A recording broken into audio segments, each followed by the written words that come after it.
Hello, my name is Dr Ursula Hackett and I'm an academic based at Royal Holloway, University of London. I created these videos for ambitious students who want to write brilliantly, not just okay. This video is about using a special form of summarising to boost the power of your arguments.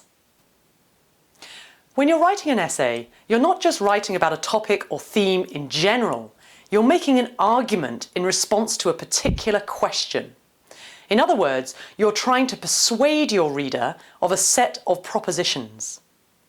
A really brilliant essay is one in which the reader can easily discern those propositions. The argument you make has to be crystal clear. To make your argument clear to the reader, your writing should be elegant yet succinct. So you should use academic English, define all technical terms the moment they're introduced in the text, and avoid excessive hedging or signposting. Statements like, in my opinion, relatively, to some extent, or lengthy restatements of the question. But making your argument crystal clear doesn't just hinge upon the quality of your prose. You want the reader to be able to identify the take-home argument at the beginning, be convinced by your evidence and your response to counter-arguments, and then remember what your argument was afterwards. Not just that the essay was something about the Aztecs, but that the essay asserted the following proposition. Rigid class stratification bolstered the power of ruling Aztecs by integrating traditional leaders into a centralised system.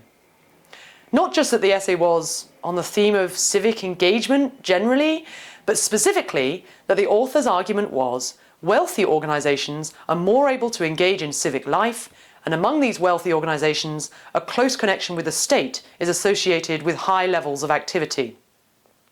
Not just that the essay was about presidential TV debates, but specifically, television images prime people to rely more on personality perceptions in their evaluations of presidential candidates.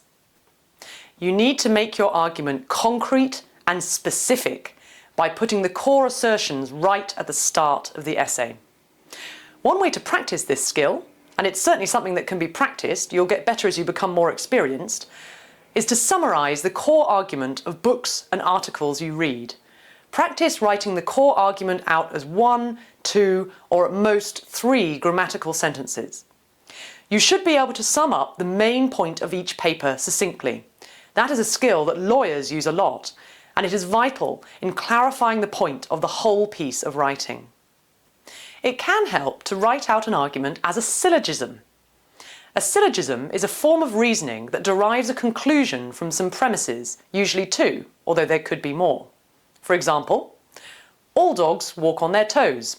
Spaniels are dogs. Therefore, spaniels walk on their toes. A more interesting example, still in this premise 1, premise 2, therefore conclusion form, could be presidential power is the power to persuade. Polarisation makes persuasion more difficult. Therefore, polarisation makes it harder for presidents to exert power. To make a convincing argument in this syllogistic form, you need to do 2 things. Establish the truth of your propositions, that is, make sure that the premises of your argument are well evidenced and convincing, and show that the conclusion follows from those premises. There are 2 main ways an argument can fail. Maybe one or both of the premises is false. Or maybe the premises are sound, but the conclusion doesn't follow. For example, in the presidential power syllogism I just mentioned, the argument could fail at any of these points. Richard Neustadt famously defined presidential power as the power to persuade, but there are rival characterizations. Polarisation may make inter-party persuasion more difficult, but it might improve intra-party persuasion. And even if we accept the truth of these 2 premises, it is possible to argue that the conclusion does not flow from them. That is, that this is not a valid argument, because maybe the separated nature of the American political system is so impervious to the exercise of presidential power in domestic matters that polarisation per se doesn't make much difference. In this case, the critique might be that we have missed out a whole additional factor that should be addressed, the institutional configuration established by the Constitution. You need to be able to pick out the key premises in the argument and assess whether they're true or false. You also need to think about the relationship between the premises, the assertions, and the conclusion. Just occasionally, you get an essay question that is explicitly formulated as a syllogism. Here's one I came across years ago at Oxford. If the Constitution is the source of governmental power, and the judiciary interprets the Constitution, then the judiciary is the most powerful branch of government. Discuss. Let's break this statement down into its premises and conclusion. Premise 1. The Constitution is the source of governmental power. Premise 2. The judiciary interprets the Constitution.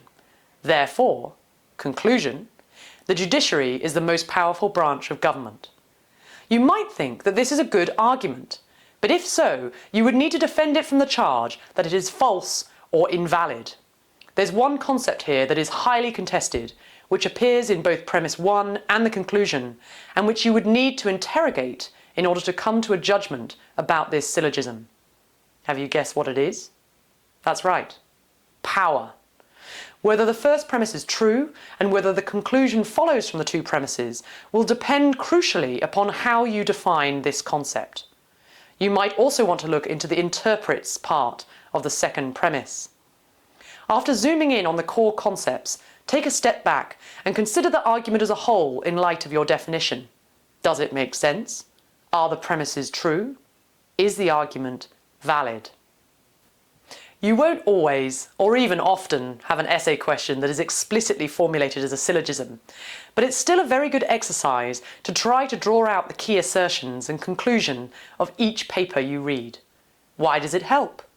Instead of talking about vague themes, you'll be considering actual propositions, assertions that might be true or false. By extracting the core premises and conclusion, you can cut through the extraneous material and make it crystal clear to your reader precisely what your paper is arguing. It also helps you to check how persuasive your argument is and protect it from counter-arguments. The ability to synthesize large amounts of material in a succinct, coherent fashion is a hallmark of a truly brilliant essay. Thanks for watching this video. If you found it useful, please like the video and subscribe to my YouTube channel, where you can find other videos to help you write truly brilliant essays.